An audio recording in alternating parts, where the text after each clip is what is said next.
kamu bisa membantu? Hahaha, kamu sangat kecil sekali. Mana mungkin kamu bisa membantuku? Namun akhirnya karena merasa kasihan, singa pun melepaskan si tikus itu. Akhirnya tikus itu terlepas dari singa.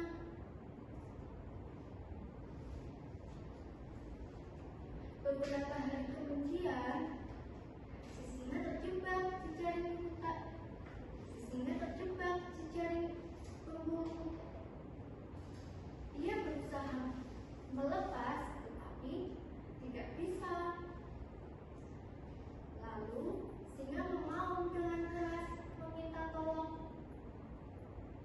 Setelah itu, si tikus mendengar suara singa dan segera datang. Lalu ia menggigit tali jaringnya dengan giginya hingga putus. Dan akhirnya singa pun bebas.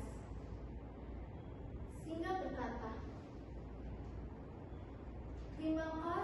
Terima kasih tikus kecil. Ternyata kamu bisa membantuku. Lalu tikus tersenyum.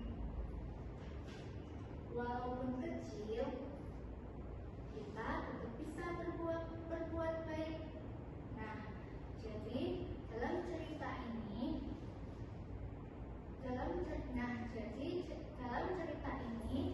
kita belajar bahwa kita tidak boleh meremehkan orang lain, walaupun itu kecil atau lemah.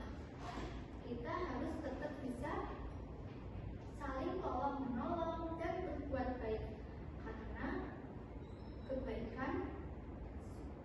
kebaikan yang kita lakukan suatu hari nanti pasti akan datang kembali.